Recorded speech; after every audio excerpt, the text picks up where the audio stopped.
सायरा क्या हुआ है किरण को? बाज़ाहिर तो कुछ भी नहीं नज़र आ रहा, लेकिन मैंने इसे चेक कर लिया, नॉर्मल है। कह रही थी कि मुझे चक्कर आए हैं और मैं बेहोश हो गई इसकी वजह से। अच्छा, क्या किसी टेंशन या परेशानी की वजह से भी चक्कर आ सकते हैं? नहीं अफशा, मुझे तो किरण की हालत देख के ये नहीं लगता कि इसका ब्लड प्रेशर लो होगा। अच्छा, कोई एहतियात मेडिसिन कुछ? फिलहाल दवाई की ज़रूरत नहीं है, लेकिन हाँ, अगर खुदा न खास्ता इसकी ये हालत दोबारा होती है तो फिर टेस्ट करवाने होंगे। अच्छा, घर पे हो आज? हाँ, आज मैं घर पर हूँ, ऑफ है। अच्छा, खुदा ना खास्ता अगर मुझे दोबारा ज़रूरत पड़ गई ना तो मैं ज़रूर तुम्हें तकलीफ दूंगी। No problem, any time. तुम आखिर मेरी फ्रेंड भी हो और फिर पड़ोसन भी तो हो।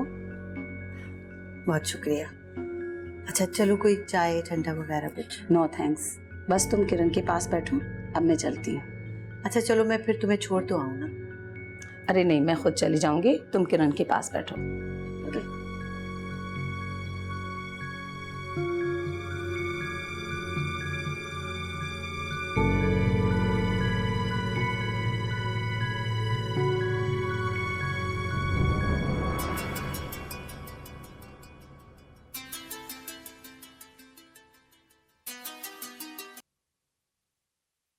जी नासिर बेटा, मैं रशीदा बात कर रही हूँ, वो किरण के पड़ोस से।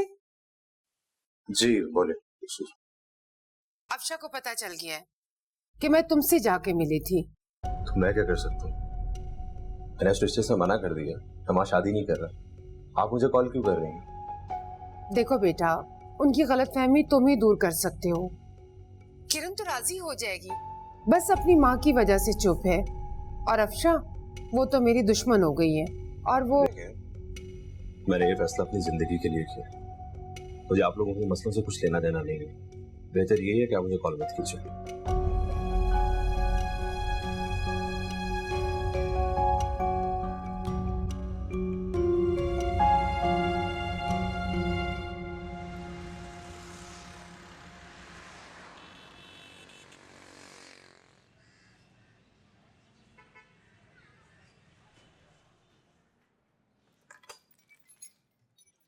किरण, किरण बेटा उठो, सूप पी लो, शाबाश। थोड़ी ना एनर्जी आ जाएगी। सायरा ने कहा है कि ये जो तुम बेहोश हुई थी ये कमजोरी की वजह से। अब मैं उसे क्या बताती कि ये कमजोरी नहीं है भाई, ये तो टेंशन है। पता नहीं अम्मी क्या हुआ था, आराम से बैठी हुई थी, एकदम से लगा कि जैसे ना मेरे हलक में कुछ फंस गया हो। सब कुछ दिख रहा था मुझे और एकदम से अंधेरा छा गया, समझ नहीं आया। जाहिर है बेटा, फवाद से ऐसी उम्मीद भी तो नहीं थी। फवाद से? फवाद आया था? फवाद कहाँ से आ गया? क्या कह रहा था वो? मुझे क्या पता बेटा, तुम्हें तो बता रही थी। मैं बता रही थी? क्या? मेरे ख्याल है इस हादसे की वजह से तुम्हारे दिमाग पे असर हो गया। तुम ये सूप पियो, ये लो। नहीं अम्मी, मुझे नहीं पीना सूप। मैं आपसे कुछ और पूछ रहा हूँ, मुझे कुछ और बताई जा रही है। क्या कह रहा था फवाद? कब आया? क्या हुआ?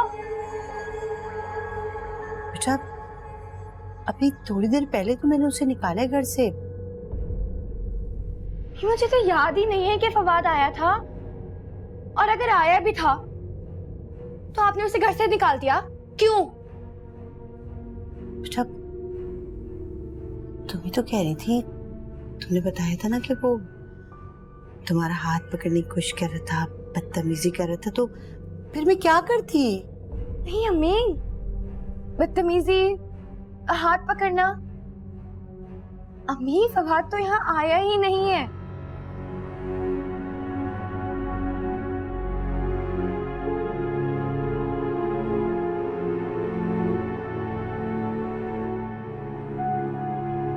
भाई खालिद मियां, खुशी हुई कि आप पुराने मोहल्ले में आ गए।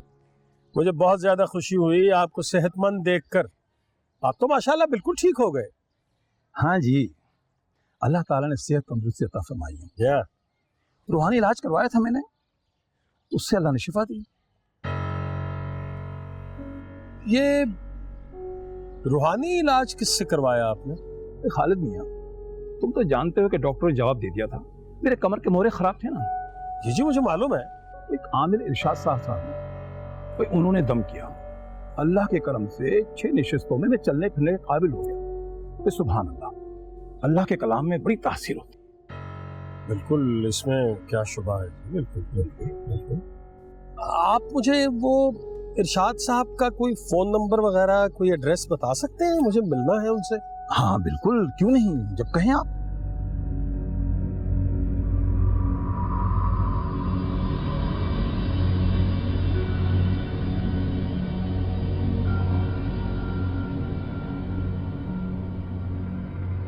क्या करूं? किरण को फोन करूं या ना करूं? क्या बात करूंगा? पता नहीं उसे पता भी होगा कि नहीं, लेकिन कैसे पता होगा? वो तो खुद दिल नवाज के जरिए असर थी, खुद ही अपनी अम्मी को समझा सकती है और कोई नहीं समझा सकता। लेकिन वो क्या बताएगी? उसे क्या पता ये सब क्या चक्कर है? वो तो दिल नवाज के बारे में कुछ जानती भी नहीं है।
बेटा ये देखो, ये डब्बा नहीं खुल रहा मुझसे।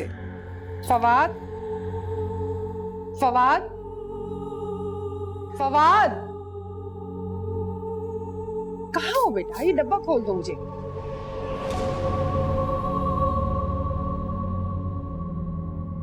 किसे देख रहे हो तुम? जी किसी को नहीं।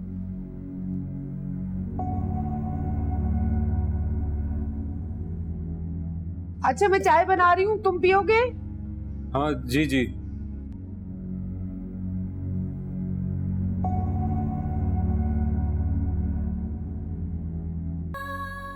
क्या हो गया किरण? तुमने मुझे इस वक्त इमरजेंसी में क्यों बुलाया? क्योंकि मुझे तुमसे बात करनी है। चलो। नहीं, अंदर नहीं जा सकते, अंदर अम्मी है, बात यहीं करनी है। तो बोलो। मैं सच कह रही हूँ खालिद, फवाद बाहर बैठा सहन में ऐसे घूर रहा था जैसे वो मनहूस चुड़ैल उसे नजर आ रही हो। देखो एक सिरा मिला तो है, चाहता हूँ कल बात करता हूँ, कोशिश करता हूँ कि इस मुसीबत से जल्दी जान छूट जाए। हमारे घर का माहौल बहुत खराब हो गया खालिद, एक अजीब सा खौफ रहता है। मैं समझती थी कि वो भूत बंगला छोड़कर हम यहाँ सुकून से रहेंगे, मगर नहीं, यहाँ की फिजा में बहुत भारीपन है। बाहर कितनी गर्मी पड़ रही है, लेकिन हमारा घर सर्द है और बहुत तारीख भी हो गया है। मुझे बहुत डर लग रहा है खालिद, अब क्या होगा? प्लीज खालिद कुछ करें आप। अल्लाह बेहतर करेगा। बहुत नाम सुना है मैंने उनका, शम्स साहब बहुत तारीफ कर रहे थे उनकी। देखता हूँ तुम्हारा दिमाग तो खराब नहीं हो गया है? तुमने यहाँ इतनी रात गए मुझसे ये बातें करने के लिए मुझे बुलाया है?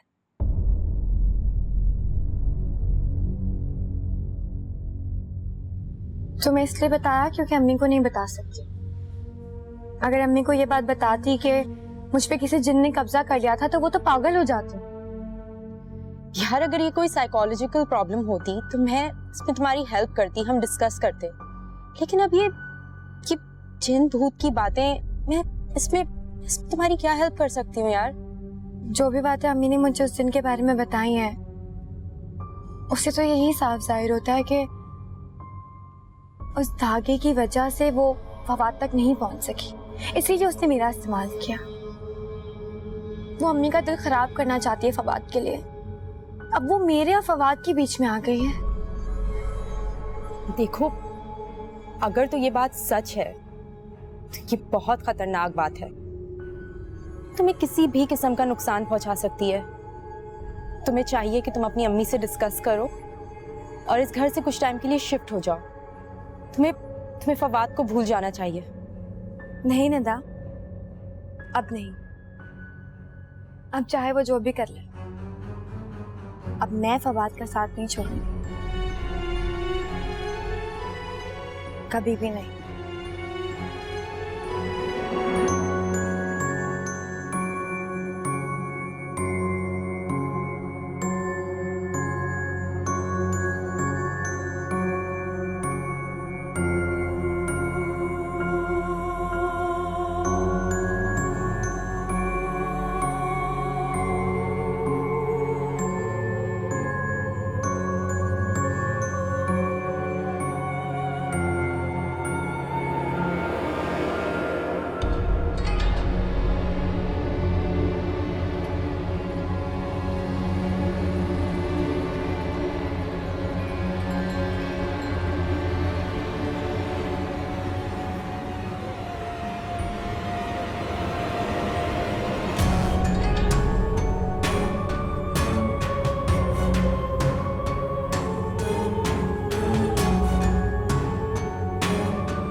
अच्छा हुआ निदा बेटा तुम आ गई, कम से कम किरण का दिल तो बहल जाएगा। आंटी, मैं और मेरी अम्मी बहुत अपसेट हैं। किरण बहुत हिम्मत वाली है जो ये सब सह गई। अगर इसकी जगह मैं होती तो कभी ये बर्दाश्त नहीं कर पाती। पता नहीं बेटा, मेरी बच्ची के नसीब में क्या लिखा है।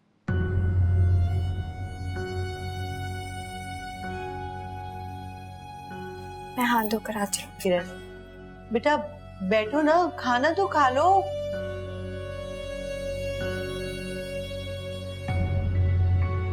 देखा तुमने क्या हालत बना ली है इसने 2 दिन में अपनी। आंटी, मुझे तो समझ नहीं आता कि आपने नासिर की क्लास क्यों नहीं ली। अगर उसको शादी नहीं करनी थी तो वो ये बात मेहंदी तक लाया ही क्यों? पहले इनकार कर देता।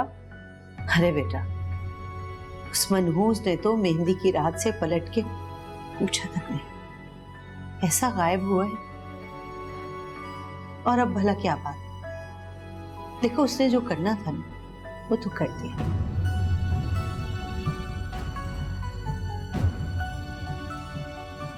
आंटी, आप हिम्मत से काम लें, परेशान नहीं हुई है, सब सही हो जाएगा। अच्छा तुम खाना तो खाओ ना बेटा, खाना खाओ।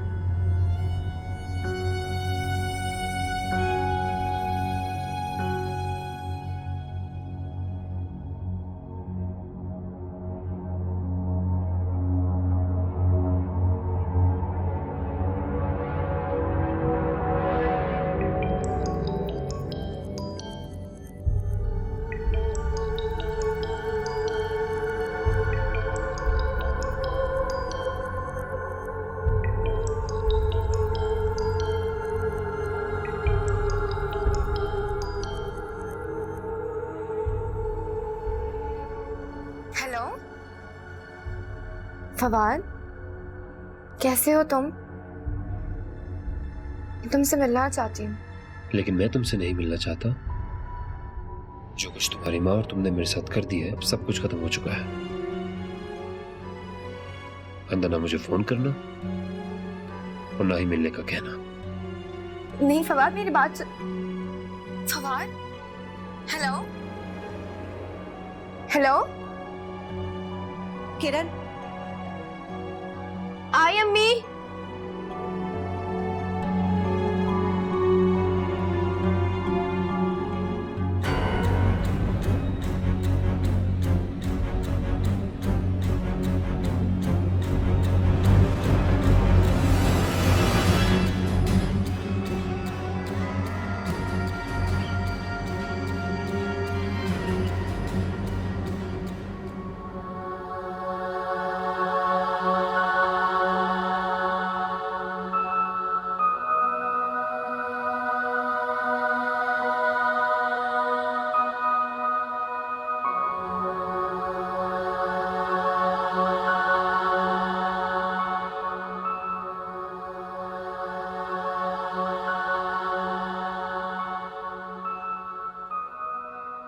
हेलो तौसीफ,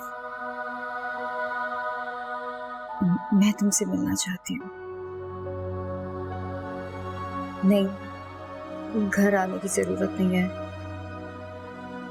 वहीं मिलेंगे जहां हम पहली बार मिले थे। अल्लाह हाफिज।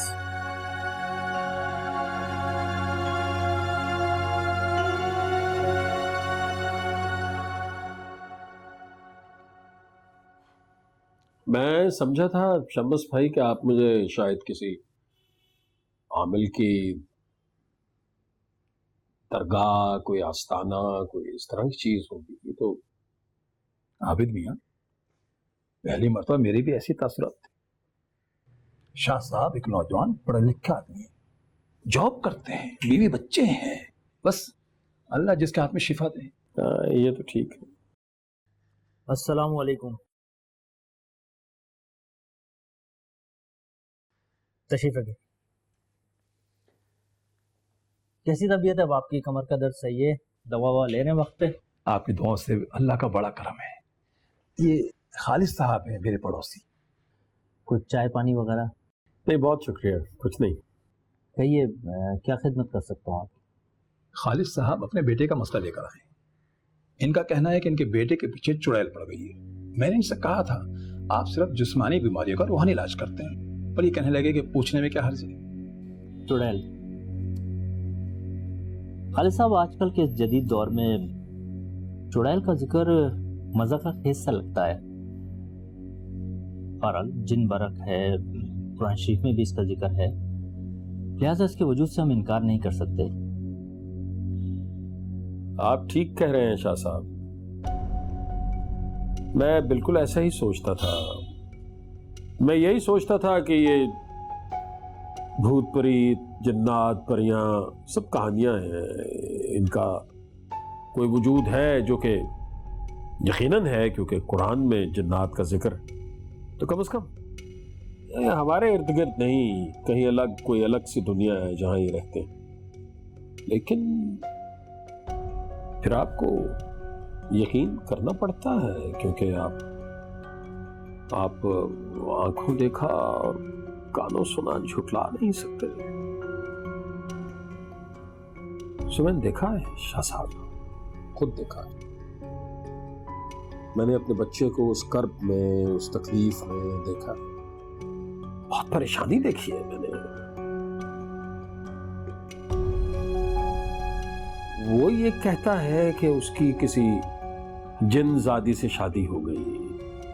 मेरी बीवी ने बहुत भाग दौड़ की, कभी इसके पास कभी उसके पास। वो कहीं से एक धागा लेकर आई, दम किया हुआ धागा, और जो ही हमने वो धागा अपने बेटे की कलाई पर लपेटा, बेहतर हो गया। वो हमें लगा जैसे उसके शहर से बाहर आ गया।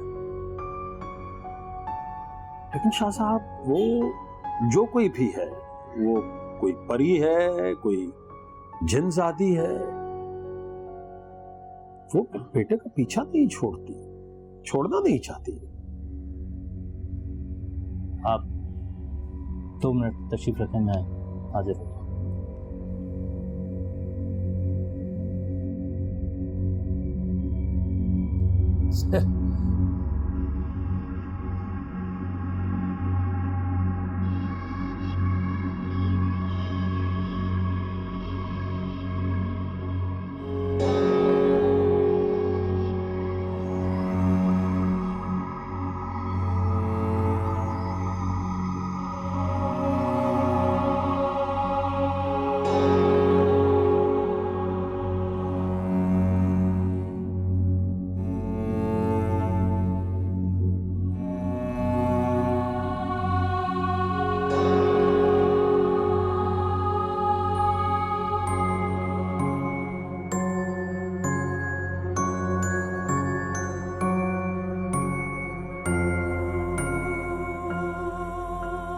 कहाँ जा रहे हो बेटा? नाश्ता तो करते जाओ।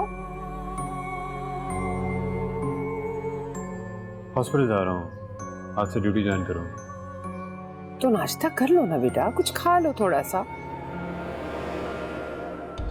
नहीं, वो भूख नहीं है और वैसे भी लेट हो रहा हूँ। चलता हूँ।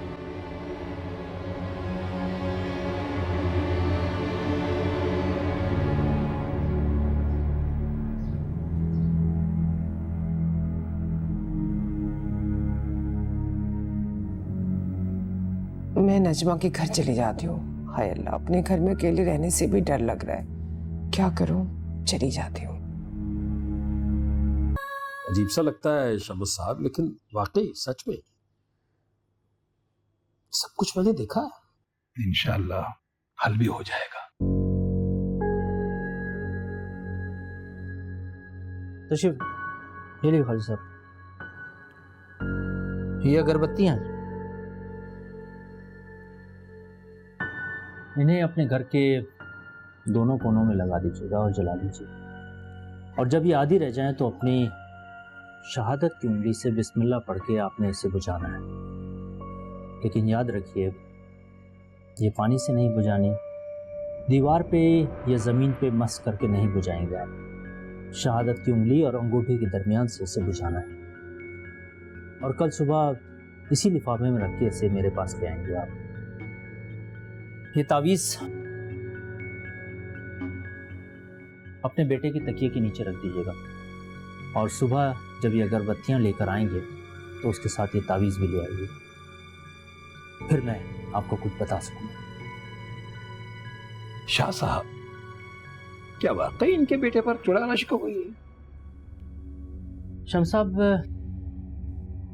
मैंने कोशिश की थी कि कुछ नजर आ जाए, लेकिन अभी सामने गुबार है। ये अमल करके ले आएंगे तो फिर ही मैं कुछ कह सकूंगा। शाह साहब, इसका कोई हदिया? खालिद साहब, अल्लाह पाक का दिया सब कुछ है मेरे पास, सिर्फ दुआओं की दरख्वास्त है। खालिद साहब, मैंने कहा था ना, शाह साहब कुछ नहीं लेते, बस दुआओं के लिए कहते हैं। पता नहीं हम गुनाहगारों की दुआओं का ये क्या करते हैं। शम्स साहब, दुआ दुआ होती है, जिसकी कबूलियत का शर्फ सिर्फ अल्लाह ताला के पास है। न जाने कब किसके मुंह से निकली हुई दुआ वो मान ले, ये मेरा परवरदिगार ही जानता है। इजाजत लें। जज़ाकल्लाह शाह साहब, अल्लाह खुश रखे आपको। बहुत शुक्रिया, मैं कल हाजिर होता हूँ। जी बिल्कुल।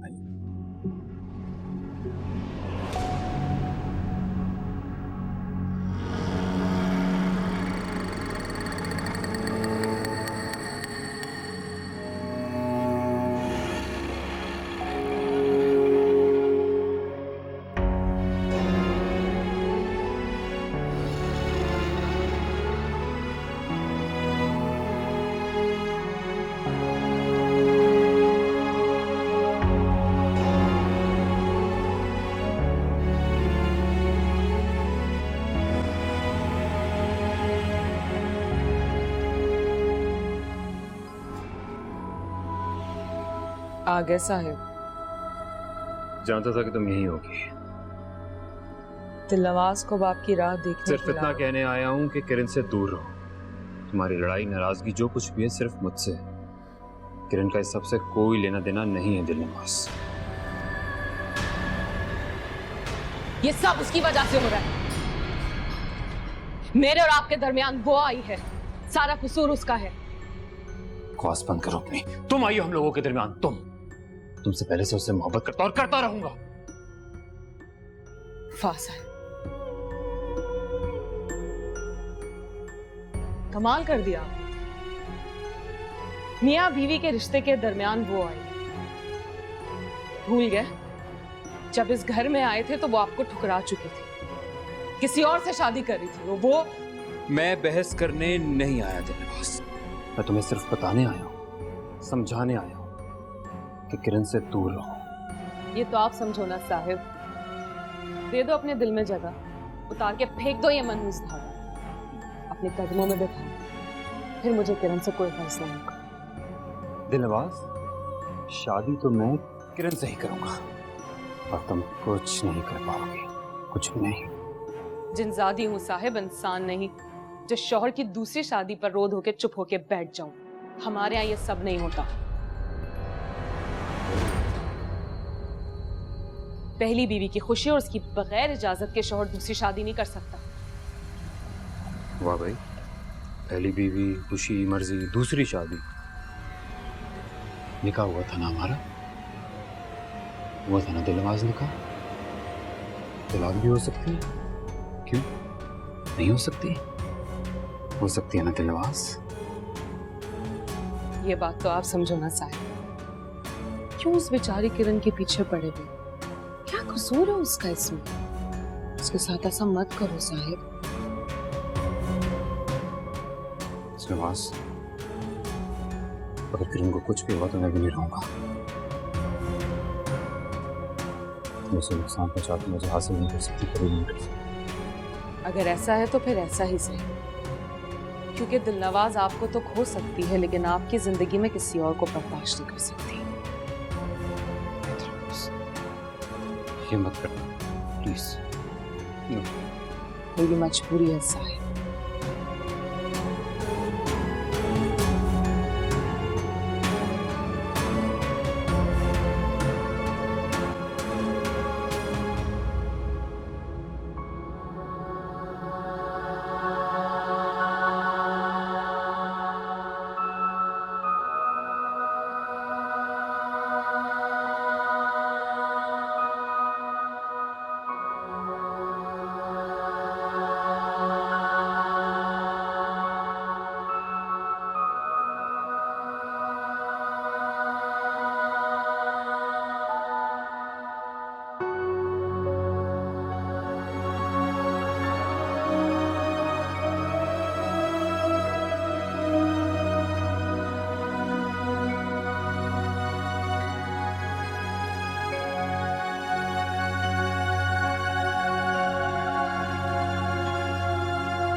अगरबत्ती जलाने से क्या वो नहीं आएगी? एक लम्हे को खामोश हो जाओ तुम। अच्छा मुझे कुछ बताएं तो सही, क्या कहा उन्होंने? अभी कुछ नहीं कहा, उसने कहा है कि अभी फिलहाल अगरबत्तियां जला के आओ, वापस लेके आना मेरे पास, फिर बताऊंगा क्या मदद कर सकता हूँ। तो उन्होंने कोई तावीज नहीं दिया फवाद को वापस बुलाने के लिए? दिया है ना, उसके तकिए के नीचे रखने के लिए। आज रात को रखेंगे, कल तावीज़ भी, अगरबत्तियां, दोनों चीजें वापस लेके जानी है। आप खामोश हो जाओ बिल्कुल। खालिद आप मेरी बात तो सुने, आप जा कर रहे हैं।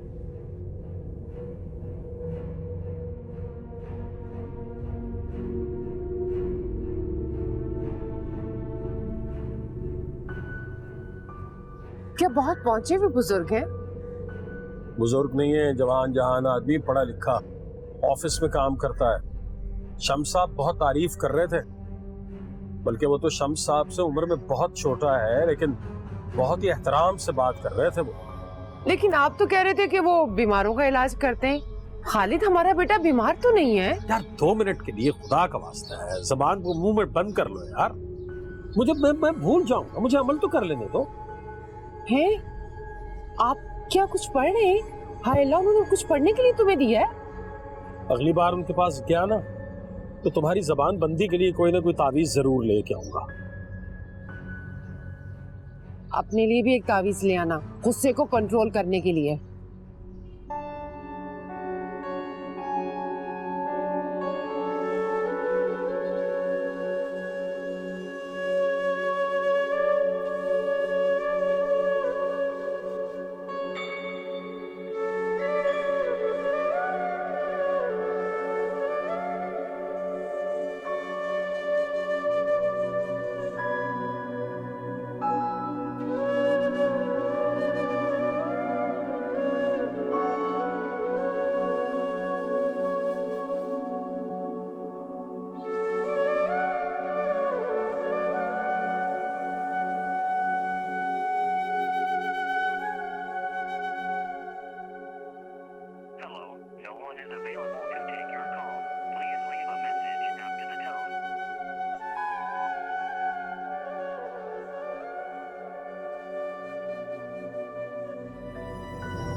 अच्छा हुआ फवाद घर पे नहीं है।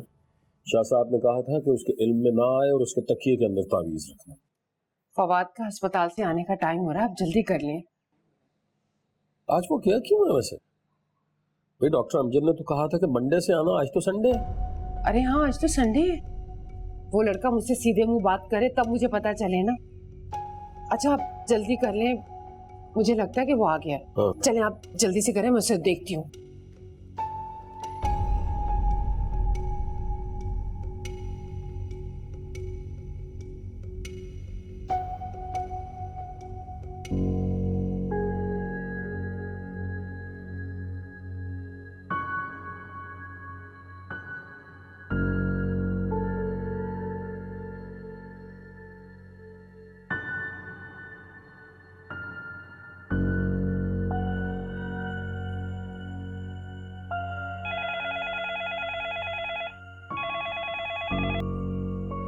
हेलो, रोजनामा रहबर। तौसीफ साहब हैं, उनसे बात हो सकती है? जी तौसीफ तो अभी नहीं है। नहीं आए? वो तो शाम को ही ऑफिस आते हैं ना। उन्होंने बताया था कि अखबार का काम शाम में ही शुरू होता है। बिल्कुल बीबी, वो शाम में आते हैं, मगर आज उन्होंने ऑफ किया था, उन्हें अस्पताल जाना पड़ गया। अस्पताल? खैरियत तो है? जी उनका फोन आया था, उनके बेटे की तबीयत बहुत खराब है।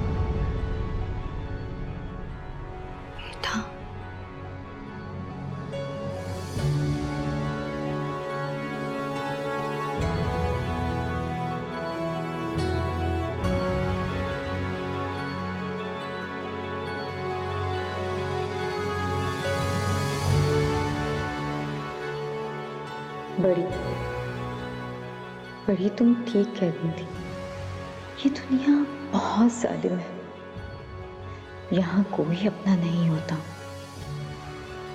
सब धोखा देते हैं। यहाँ माँ बाप बहन भाई के अलावा कोई अपना नहीं होता। बड़े मुझे माफ कर दो। एक झूठे धोखेबाज इंसान की खातिर मैंने तुम्हारा दिल दुखाया। मैंने तुम्हें मार दिया बड़ी। मैं तुम्हारी कातिल हूं बड़ी। मैंने तुम्हें वक्त से पहले ही मार दिया।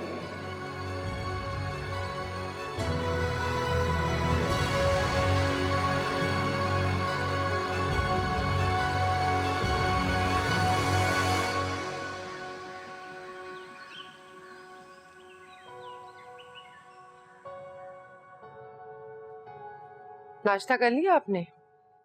नाश्ते का टाइम नहीं है। फवाद कहाँ है? वो अस्पताल जाने के लिए तैयार हो रहा है। बस वो निकल जाए तो मैं अगरबत्तियां और तावीज लेके जाता हूँ इरशाद शाह की तरफ। आज मैं ऑफिस नहीं जा सकूंगा, छुट्टी करनी पड़ेगी। ये रख दो फाइल। अच्छा। मेरा ख्याल है फवाद जा रहा। हाँ, मैं उसे खुदाफिज कह के दरवाजा बंद करती हूँ। वो अगरबत्तियां कहाँ रखी हैं? ये रखी हैं। ये ले।